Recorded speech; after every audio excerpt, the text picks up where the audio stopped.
So we're in chapter 12, and our activity here is to make an advertisement. And this is what you're going to need.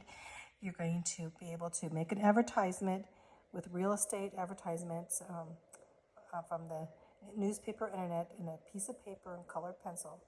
And then you're going to read and then actually using what you know about nests and the nesting materials that birds prefer, design a real estate advertisement that would entice a specific kind of bird to purchase a nest.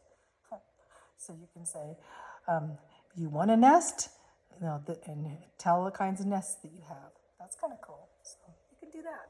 That'd be good for you to do.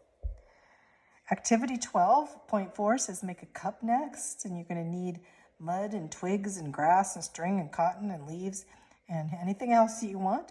And you're going to use it, and you can see how, and you're going to make a cup nest. So building a cup nest may not seem like a simple chore, but let's see if you can do it as well as birds do it, right? So try to build a nest that stays together, and this could be placed in a tree. So building a nest, that's another fun thing to do. So let's go on to our spotlight, and we're going to talk about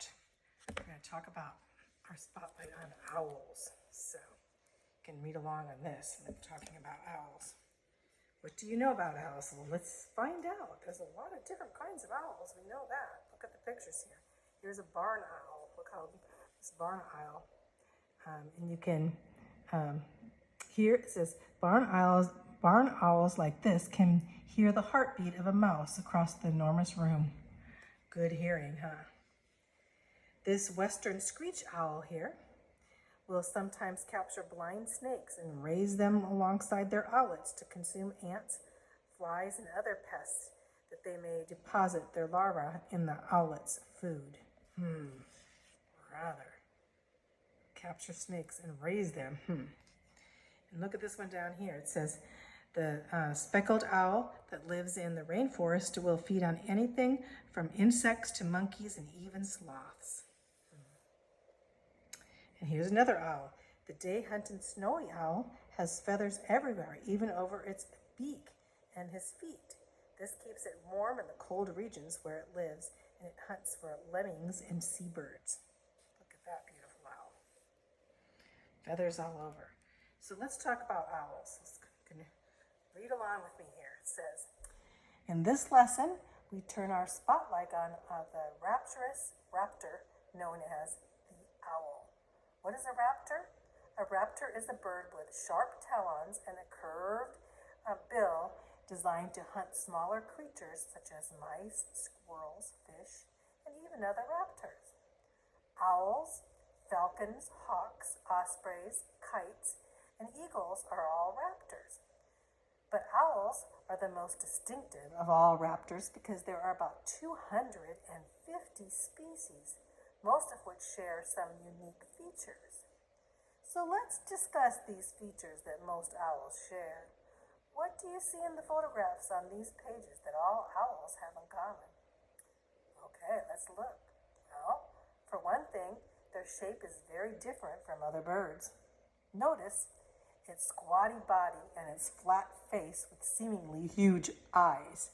You'll never mistake an owl for an eagle, that's for sure.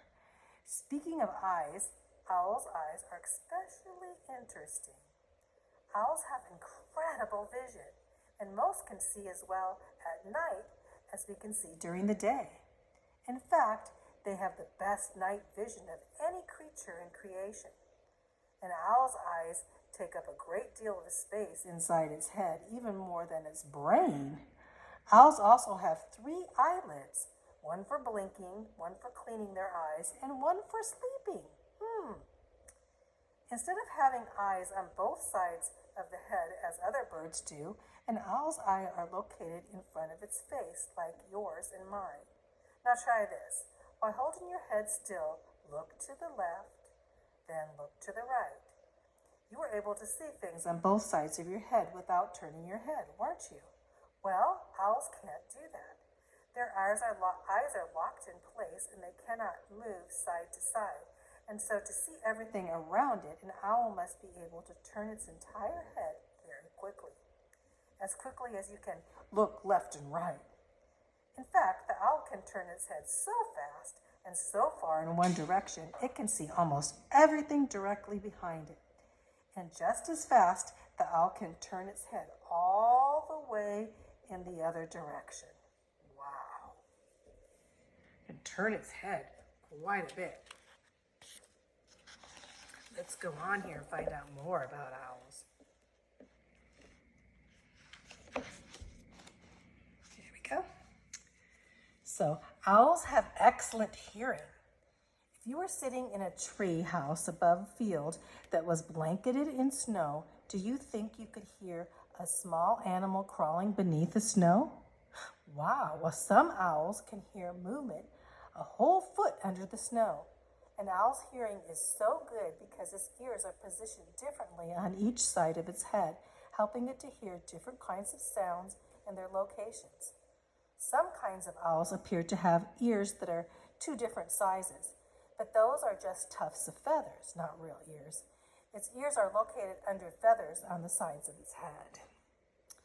Most owls hunt at night or when the sun is low in the sky. Do you remember that animals that are active at night are called nocturnal? Nocturnal is a night name. Many owls are nocturnal. Several species of owls hunt when the sun is low, at dusk, or at dawn. These are called crepuscular. Crepuscular, that's a new name. Only 2 species of owls are diurnal, which means they are daytime hunters. Most are nighttime. And again, remember that word, crepuscular. That's when they hunt at dusk or dawn. Most owls have feathers that are designed for silent flight. When owls swoop down to capture prey, their flapping wings don't make a sound. What do owls hunt? Most are carnivorous. Carnivorous means meat-eating creatures, and they prey on rodents, fish, lizards, snake, and other small creatures. A few owls are insectivores, which with a hankering for insects.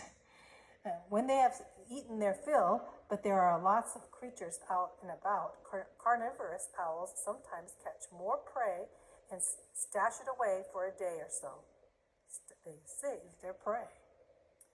Most owls roost in a familiar place after they hunt to let their food digest. They have to let their food digest.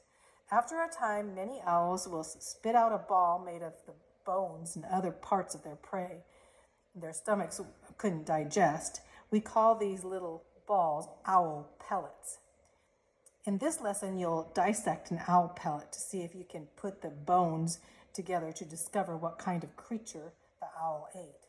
Was it a bird, a rat, or something else? So here's some owl pellets. I don't know if you're going to dissect it, but here's some owl pellets, and they're found under a barn. Was roosting here, and you can find what they ate there. And this is Furogenesis pygmy owl, one of the smaller owl species, and it has a unique eye spot on the back of its head that fool predators. There's an eye spot on the back of its head. That's weird. Here's the back of its head. Can't figure out where his eyes are, can we? So the great horned owl is known as the most nocturnal parent and will even raise the offspring of other owls. So there it is. Raises their offspring. It's an owl that likes to raise other owls. So, and up here, look at this. This is the eastern screech owl. So, like this one, it says, like this one with a gecko in its beak. Ooh, there's a gecko in its beak. It can live anywhere, even in big cities in New York City. So, just reading that for you. So let's go on with owls. See what else we find.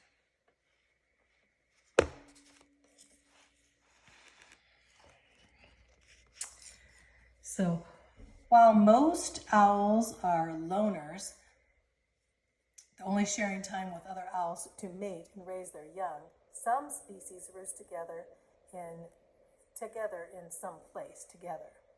This may help them fend off predators, and it's probably useful when it's time to find a mate. Unlike most birds, when owls gather in a group, They are not called a flock. A group of owls is called a parliament. A parliament. Did you know that?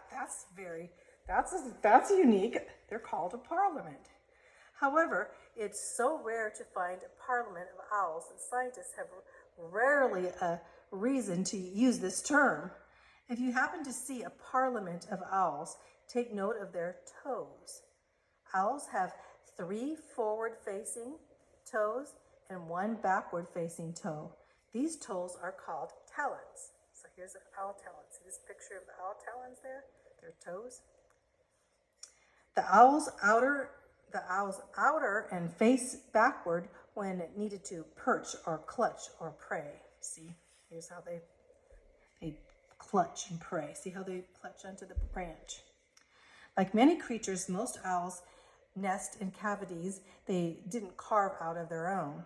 If you put up an owl-sized nesting box, you may soon find it occupied by a nesting owl couple, and later by their baby owlets. Barn owls nest in the rafters of barns or empty buildings. And burrowing owls, as you know, nest in holes in the ground.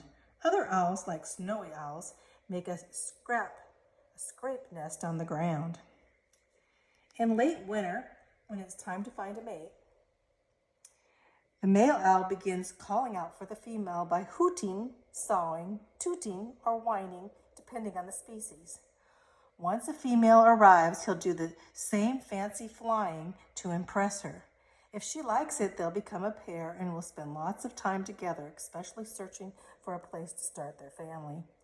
When they find the right spot, the female will lay up to 18 eggs, depending on the species and how much food there is to go around. She typically lays her eggs one at a time, a few days apart from each other. About a month later, the owls hatch, one by one, sometimes weeks apart. The female sticks around to keep her baby safe while the male hunts for prey and feeds her until the owlets are able to take flight about 2 months later. As you can see, owls spend a lot of time in their nesting spot. At the end of this lesson, you can learn to build your own bird nesting box. If you'd like to make yours work for owls that live in your area, be sure to find out what size it should be and how big the hole should be and how high you should place it in a tree. That's because all owls are different. They have different sizes and they have different preferred nesting heights. The smallest owl, the elf owl, is only 5 inches tall, while the great gray owl is the size of a small child, about 32 inches high. Phew, that's a big owl. So here's a picture of the owl bringing food here. As you can see, great pictures in here. And up here we can see the 3 owls nesting together, a parliament. That's unique.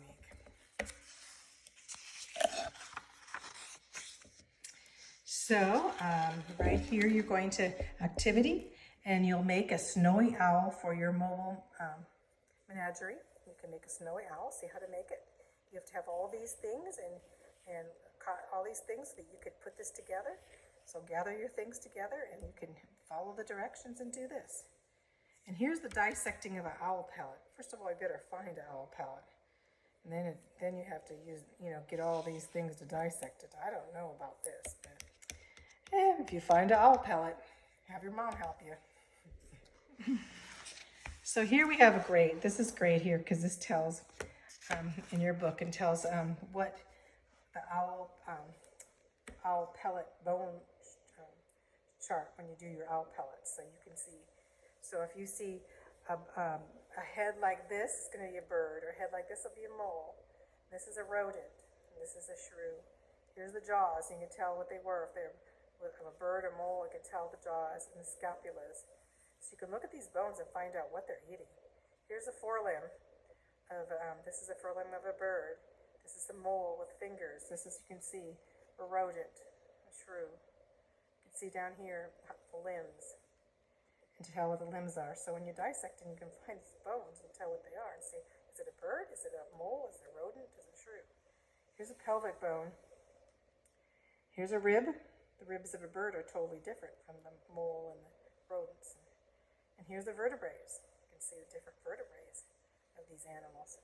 So you can find all this in an owl pellet when me dissect an owl pellet. Can you believe that?